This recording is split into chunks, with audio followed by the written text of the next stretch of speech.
People of the internet, welcome back to another segment of Downtime. It is I, Don Thomas, back in here with another one. As always, folks, the likes, the comments, the subscribes are all greatly appreciated. Thank you so much for the support on this channel.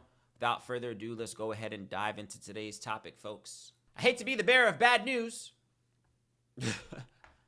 but according to a recent poll that was ran, 47% of Americans believe that civil war is upon us. I think this original article was published, of course, from ABC News 10, where it says here, according to a new Mars national poll, almost half of Americans think the United States could erupt in a second civil war in their lifetime. The demographics of voters were also split into political parties, generations, racial identities, and genders. Now, folks, before I even go ahead and dive in, I always say, man, take anything with a grain of salt. Again, am I saying that this is factual information? Of course, we always want to make sure that we're operating in facts, but we do live in a world with fear-mongering and propaganda and scare tactics, so yeah, we want to be able to operate in what we would hope is factual information, but nowadays with so much fake news, it's kind of hard to decipher what is and what isn't. So all that to say, let's take this information with a grain of salt, right? I'm not necessarily saying that you should, grow in angst, and, anxiety, and, again, I wouldn't consider myself a doomsday prepper or whatever the case is, but I am aware of what's happening in this current climate. I have a good understanding of how I feel the tides have shifted, especially since the pandemic. I think all of us can all agree unanimously that since 2020, things have been a little bit rocky. I'm not necessarily seeing when we've actually kind of bounced back from this pandemic, right? I think we've all been fighting for a sense of normalcy, and I think that normalcy has yet to arrive. Nonetheless, folks, I see an article like this, and I am, like I said, of course, under the impression that this is indeed our current reality. I think just degeneracy has grown, just ignorance have grown, corruption has grown, greed has grown. There's a lot of things have grown. I think racial tension has grown, debt has grown, distrust in the government has grown. So it's I sit back and I take all of that into consideration, and you kind of feel like the rumblings, of course social media does a very good job, of course, of whether that's by design or not, but it does a pretty good job of putting to the forefront all the things that are wrong with this world. I actually had a conversation with a buddy of mine, maybe not too long ago. We were talking about that, man, how a lot of these social media platforms, at any one of them now, at any given moment, you could scroll your timeline and come across something that you would deem, oh yeah, we're doomed. You would conclude that. You can almost gather a general consensus that, yeah, things are looking a little bit bleak out here, But ultimately, I think I do agree that I am of this 47%. I'm of this 47% that feels like something is going to happen. If you're under the assumption that civil war is upon us, what are you doing about it? You ask yourself, well, who is this war between? If it's a free-for-all civil distress amongst people, civilians, who are the winners and the losers of a civil war? How does one come out victorious during the civil war? I think civil war can look a lot different in these modern times. I think civil war right now, these days, if I had to be honest, I think the war that's going to break out, if I had to pick, I think there's going to be civil war amongst races. 100%. I'm not putting these in any type of order, but I think a race war is upon us. I wanted to say a religious war as well too, but I don't even think it's a religious war going on. I think people are just being more passionate about their beliefs, whether that be on the Christian side or the Muslim side. So I don't think we're at terms right now where it's beef amongst the religions. Of course, I know there's a religious war going on currently. I'm aware of that. But in terms here in America, I don't think we're about to see a war against Christians and Muslims and this, that. I don't think that's going to be the case.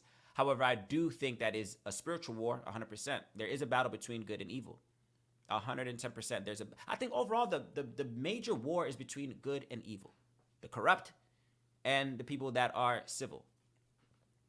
I think another war that's going to come as well too, honestly, I do believe that there is going to be a war between the extremely rich and the extremely poor. Because I've been saying this for some time as well too. The rich have continued to grow extremely rich, and the poor have continued to grow extremely poor. That is just evident. People can't afford the bare necessities. People can't afford the bare necessities, and there doesn't seem to be any resolve from the people that you would deem, in charge of finding resolve for why people are struggling to pay their rent, their mortgage, why people can't get jobs, why people struggling with healthcare, childcare, Why are people struggling to just get everyday groceries to feed their families? Why are people struggling with those things? After a point, people are going to get fed up. And we live in a society right now that glamorizes Hollywood and the celebrities and influencers, and all they do 24/7 is flaunt their extravagant vehicles, their lifestyles, their homes, while you suffer. That sounds like ingredients for a civil war to me. Because when people feel like, man, they don't care anymore. Once people throw their hands up and say, hey, man, I don't think they care about us anymore. What do you think is the resolve? What do you think people will result to if that's the sentiment that's agreed upon a lot of different people? So you see, I think this is why I say I think civil war is very likely, because these are things that we're seeing every single day. Every day. It's a lot of things that's going on right now, folks, that is just like, in my personal opinion, it ain't looking good. And I, as I said, of course, do feel like something will be the tip of the iceberg, as they say. I think people are fed up, bro, to be completely honest. I think people are fed up, and I think people are starting to wake up and realize, hey, man, something ain't right here. The world has made it where it's like you can't be average. The society that we're building right now is that you have to do something to survive, or else this world will eat you up. It's evident. Look, man, it's to the point right now, bro. Like, honestly, like, I'm at the point right now where, and I've said this before as well too in other videos, you really have to be intentional with what you are doing with your time, your health, your energy, the people that you are around, the things that you're entertaining. You got to be very intentional, because we don't got that much time. Let's say this article is true. Let's take it at face value for a second. And let's say that 47% of people are fully under the assumption that civil war is upon us. You got to start asking questions like, all right, well, if that's going to be the case, what should I be doing with my time? Should I throw my hands up and say, oh, man, well, to hell with it. To hell with the, hey, if civil war is upon us, let me just prepare myself and give lackluster attempts at life, whether that be in my career or my relationships or whatever the case is. You could be the person that says, well, what's the point? Or you could be that person that could be like, all right, well, let me figure out what my life was all about. What was my contribution? What is fulfillment? I spoke on this in another video as well too. What does a fulfilled life look like to you? Me personally, if I'm under the impression that we got 10 years max, you're not necessarily seeing me playing around. Knowing that, hey man, I'm under the impression that this could all be over within the next 10 years, I'm intentional. What am I doing with my time? What am I doing here on this planet? How did I contribute? Or do you just not care to do that? There's some people that just don't care to do any of that. They don't necessarily care to be a contributor to society. They just like to take, eat, consume. This world is full of consumers and producers, and there's got to be both. People are content with just consuming, waiting with their hands out, and don't really care to be contributors. That's ingredients for civil war. So the ingredients are there. So basically the point I'm trying to make, and why I believe this, I do think this is eminent, because we're sitting in the pot, we're sitting in the stew of the ingredients of civil war. If civil war was a pot, you open up the pot, you stir it around a little bit. Look at all the ingredients that we already got cooking in there. There's a lot of ingredients for civil war that we've already been brewing for some years now. You get it? You get what I'm trying to say? The pot has been brewing for civil war. It's just going to take one person to come and knock that joint over, and then it's a wrap. Then what? Everybody's going to be scrambling to put a play together. Nah, bro, let's have these conversations now. You get what I'm saying? So then you ask, hey, man, so what's your solution, bro? Since you seem concerned, since you're under the impression that civil war is upon us, what are you doing about it? What should we do? How do we prevent such things from happening? If I had to make an educated guess on how I believe that we will be able to combat this threat of civil war, and it's going to sound cheesy, it's going to sound Disney, but the honest to God truth is that we have to work together. We have to combat all these things that are pulling us apart. I think we can't give in to the things that have been brewing in this pot. We actually have to work together. That's how you prevent civil war. War between the people. If the people start working together, there's no war. If the people stop discriminating against each other because of their religious beliefs, their financial status, their race, we might be onto something. And I'll be honest, man, corporate America helps you a lot with that. Although some of these corporate spaces are not as diverse as one would like, but corporate America will train you in how to work together, because we're all here for a common goal. I don't care what your background is. I don't care what you do when you go home at the end of the day.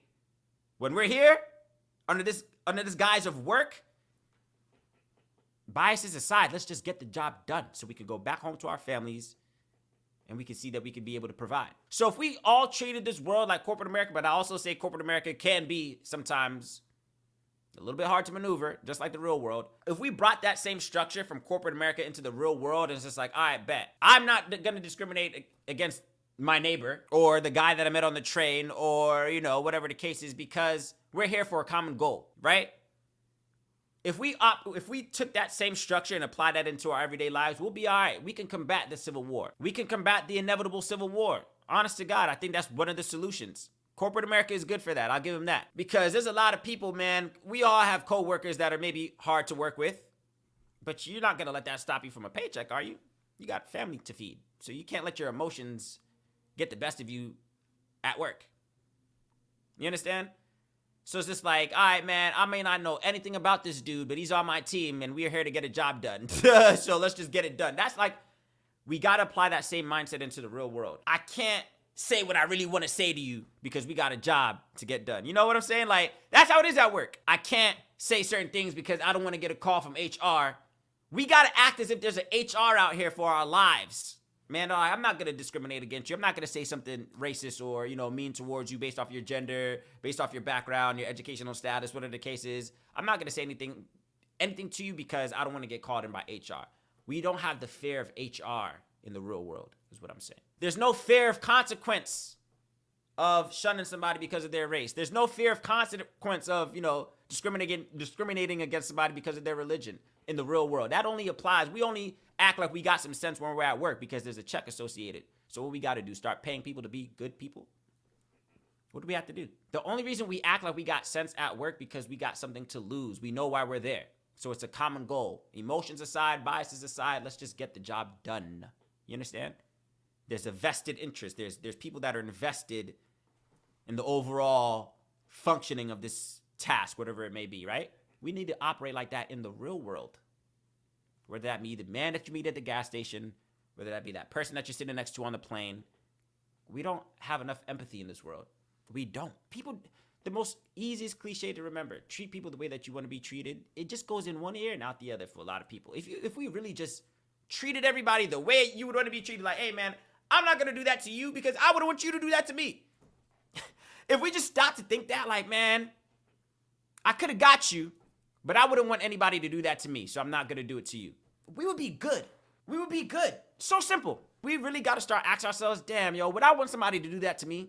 Before you, honk that horn at the person that, was driving reckless in front of you. Would I want somebody to do that to me? Before you insult somebody or, try to tear somebody down, would I want somebody to do that to me?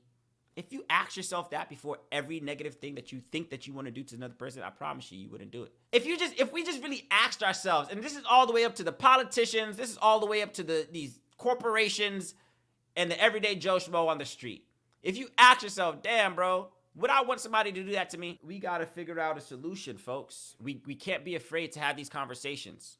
Because again, if we're taking this article at face value and want to believe that damn near half of all America thinks that civil war is upon us, we got to collectively come together and figure out, well, what are we going to do to combat that? What can we do to at least slow down the likelihood that civil war doesn't erupt?